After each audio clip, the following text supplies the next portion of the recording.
What up, Cosmetic family? Hey, welcome to the CAUSENETIC podcast. Powered by the YMCA of Metropolitan Dallas. CAUSENETIC means being a person, the thing that gives rise to a phenomenon that is dynamic or energizing. We're tackling topics and telling the truth. Hey, and I'm Keith Fitz. And I'm Rodrigo Ross. And so today, we are talking about P squared. What?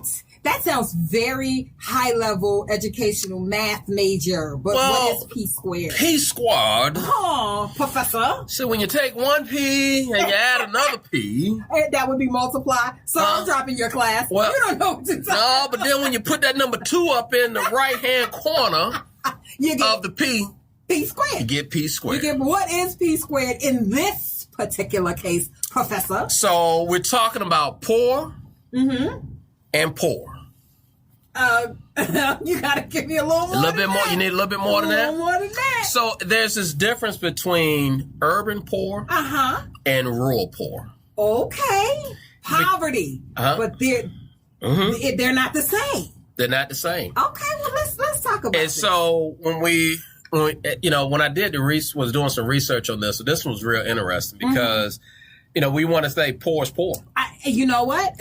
Full transparency. That is actually what I thought, right? Like, in my mind, poverty is poverty. Right. But we're just going to look at it from an American standpoint, right? Okay. America. Yeah, because, just in America. Because we can't, there's different poor than the poor that we talk about here because this first world poor ain't nothing like Third world poor. You're right. Right. So this whole urban versus the rural, right? Because government, they pay a whole lot more attention to education of poor in mainly those urban areas. Wow. And when you think about your urban areas and your rural areas, yes, people don't have the means in a lot of different cases. Yeah. And there's a lot of similarities in there. Yep. But when you do the research, they say that the rural poor is much more poor than the urban poor. Right. But conversely, government pays more attention, at least from the educational perspective, to urban poor and how those educational systems are manifesting as opposed to rural poor and how those education systems are or are not. Yeah. Wow, that is and because when you think about the distribution of money and how that goes, your urban area is going to have a higher level of money. I was going to say wealth because that's not always density.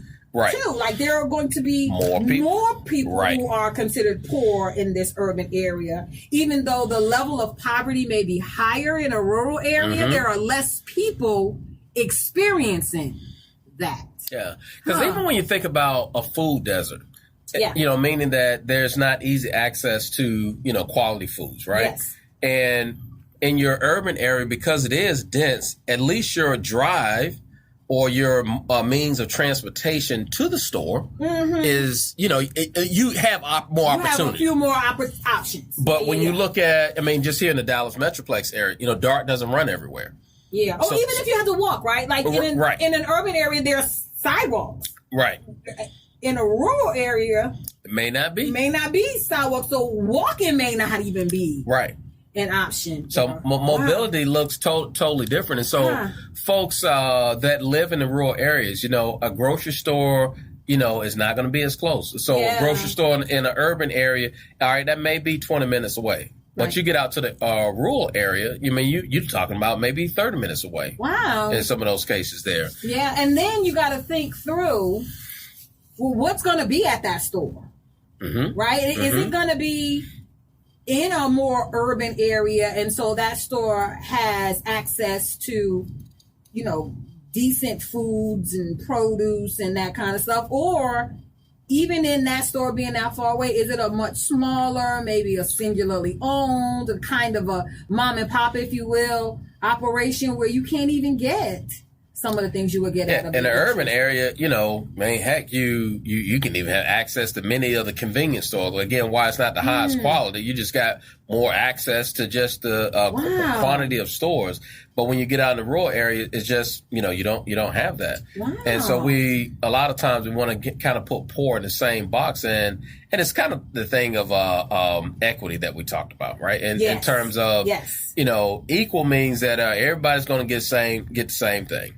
And that's not the case, all the way around. Right. So if we're using an equity lens and looking at poverty, then we have to begin to grapple with the fact that people who are classified as poor, depending on where they live, whether it's an urban or a rural spot, they don't need the same things because their poverty is being exacerbated by different things. Oh, this is so fascinating, Keith. And, when we get in organizations like the Y, when we... you take a Y that's in a metropolitan area like Dallas, and we start looking at our resources and opportunities in terms of even how we run our business. It can't be the same across the board. I mean, there may be more resources that need to go into some of the outlying communities, deeper into some of the rural areas. But then that means that as a movement, right, in your local YMCAs, and then as a movement, we have to perhaps have the conversation of, well, what is the formula that we're using by which we determine where a new Y goes? And if we're looking at, other things that are around, do these other kind of infrastructure things exist? What is the expendable income of the population? And that means we're almost in this loop of not putting YMCAs in those rural places because for the most part, they wouldn't ever trigger activation because they don't have so many of those things. Well, but the activation that it can trigger, if it's not the four walls, of a facility, is the program part. Right. And so we can go into those communities and definitely, provide different services there. Because I think about from a school perspective, when you think about, an urban school, I mean, again, because they're within the area where a lot of resources are, the kids have different opportunities. Sure. But when you get out here to your rural areas, those different opportunities are less. And that's where I think the YMCA can come and help fill in some gaps in these schools. When we talk about our summer program, summer learning academies that we have, like posting up summer learning academies in, rural areas to be able to help those young people. Because when you think about the rural schools and you think about teachers, if they start circulating teachers in rural areas, in particular high poverty areas in the rural space, they're teaching multiple probably subjects in comparison to you come in the metropolitan areas. Right. They can't concentrate in a certain discipline. And so, organizations, like the Y can come in and absolutely kind of be game changers for those communities. So I guess once again, that would force us to begin to look differently at some of what we may consider to be some of our more traditional kinds of programming. Because if you go into a rural area, particularly with a high population that's considered to be in poverty, and you say, okay, we're going to go out there and teach kids how to swim. Well, probably not, because there ain't no pools out there, right? Like, there are no pools. They may be in a landlocked situation where there aren't really very many lakes or whatever. So perhaps we don't just try to unbag and unbox and place our typical traditional programming, but we really have to get proximate to that community and find out what they need, right? That summer learning academy, and do the things that they need, not necessarily. But, so here's the flip side of that. Okay. I'm full of contradictions. Okay.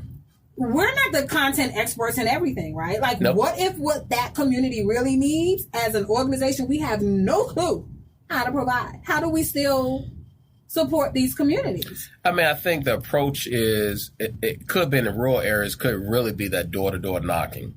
So it's not a matter of like, well, let's send out an email and with a survey. Like the survey, it looks like knock, knock, knock, knock, knock. Yeah. Hey, we're with the YMCA. We are interested in coming to the community, but we want to come see what is it that you would like for us to do? What are the needs that you have in the community?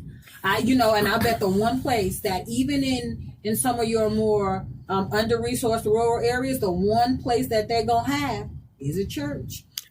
It might be a little A-frame building, really small, right? But we can absolutely go there and say, hey, how do we partner with you all to create this gathering space and this place where people feel they belong and have fun and but the one thing that we have is that because the Y is such a multi-purpose type of organization, like there are kits of programming that we can bring to an area. Yeah.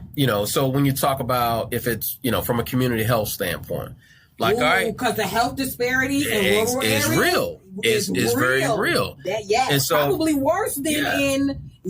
But think about if all you have is the A-frame church. Okay, we can work with that because you got some benches in there. You probably got one multi-purpose space in there. Hey, we can work that thing all day long. Maybe bring some folks out here and help you with blood pressure monitoring and do some fun eating with the kids or snacks because health disparities, they are absolutely aggravated in rural areas because they don't have access to that is one thing. Another thing that I saw, which is a bit morbid, but they said that some of the best trauma centers in most big cities are located in their most impoverished areas because so much of that stuff happens so often that those folks get so good at their job. Unfortunately, they get lots and lots of practice. Right. So, for instance, here in Dallas, the hospital that is almost superior in the nation for things like gunshot wounds and that is in an impoverished area. And unfortunately, it's because they get a lot of practice. Yeah. But that doesn't happen in a rural space, right? Because they don't get as much. And so you may not have the level of proficiency out there for people to access, and that makes the health disparities gap even wider. Yeah, I mean that when you talk about poverty rates and you look at it by racial and ethnic groups, one study had out there, USDA, the Economic Research Service, in the whites, 13% in the rural area versus 9% in the metro area. Wow. For poverty. So when you look at African Americans, 30% in rural areas, 20% urban areas. You look at Native Americans, 29% versus 19% in the higher rate in the rural area. And that's the same for Hispanics, 21 versus 16. Same for whites, 12% versus 8%. So when you look at across the board, our rural areas have just a higher concentration of poverty. Of poor people. Wow. That's, like I said, fascinating. And, I would like to think that because we know this and we have so much robust data that we could figure out some solutions. But I don't know if that's the case. And, what the research says, and we know this in a lot of different areas, is education is the key. Sure. But then again, when you look at your rural areas and you have smaller schools, sure. In some small cities, I mean, it's even like it's K through 12 all in the same building. And that's reality, right? Right. And as a matter of fact, so I had seen something here lately in the news about a really small town here in Texas canceled graduation because out of the whole town, they only had 5 seniors who could pass the state test to actually graduate. The whole senior class was only like 20-something kids, maybe 30. The whole senior class in the town. Wow. And of that, only 5 of them. So they canceled graduation, and they were really kind of putting out this SOS because they needed, surrounding areas and perhaps some more urban areas to kind of help them so that they could help prepare, because you perpetuate this cycle in that town if you don't educate the folks that they can't generate wealth. You have these health disparities that linger and grow, and it's just a vicious cycle. But 5 kids in the whole town. And because the money is not the same, teachers are not going to the rural areas to teach because the salaries are way lower than that in your and you don't have the technology. Sometimes you don't have the infrastructure for the technology. You don't have the access. Wow. I mean, there's a lot to consider when you talk about poor, and then how you go out and try to tackle those different issues right there. Depending on where the seed of the poverty is, right? Whether it's an urban or a rural. And, all poor is not equal. It's not, unfortunately. Right. Like, in a wonderful, wonderful, magical unicorn space, there would be no poor. Well, but here we are talking about, even in this dichotomy that is poverty, there are levels to it. Wow. And the thing is that as nonprofits like the Y and there's others out there, we got to be very intentional about going into those spaces. We think a lot about in our urban core, and yes, there's different issues that are here that may not look the same there, and we got to understand that. But those areas, when I think about Texas, kind of as a whole, there's a lot of pockets of rural areas, just not that far outside the not that far outside, right, away from your urban areas. And it's like, how do we go out there and tackle those issues? But we got to be intentional about that, just like we are in any other area. And be realistic about what the return on the investment looks like. It's not going to be what we may consider traditional. Here, I got on membership draft, I'm generating this kind of, but it could absolutely be in the return on investment, may be on decreasing some kind of disparity or helping with some educational access or something like that, not necessarily dollars and cents. Like dollars and cents, that's easy to count, right? Right. But you got to figure out what is a different acceptable ROI, and you got to think about, okay, there is still going to be some cost to providing these. How can I, compensate for what we may not necessarily get, much like you have to do in your urban areas, in your urban Ys. In many Ys across the country, they have strategies where if a Y that is seated in an urban, what may be considered an urban part, you have some of your suburban branches or your other operations that their overflow helps to kind of support those branches. Yep. Perhaps we need to look at that in some of these these rural areas too, and think of what success looks different for those particular branches. All right, so we've just offered up, two different perspectives. A lot of times, just start too. Right. A lot of times we're just looking at the urban core, versus some of our outlying communities. That while the population of people may not be the same as that in the urban core, there still is great opportunity for us to be able to serve in those spaces right there. So you guys have heard here on the CAUSENETIC podcast that there's different levels of poor. There's different level P squared. I got you, Professor Math P. Poverty squared. Any other math solutions that y'all want to throw my way? Come on about it. Come on with it. But look, before we sign off here, we want to thank our producer, Lachey Leonard. She's just so incredible. Love her. And thank you all for listening to the CAUSENETIC podcast. On this episode called P Squared with Professor Vincent. It really...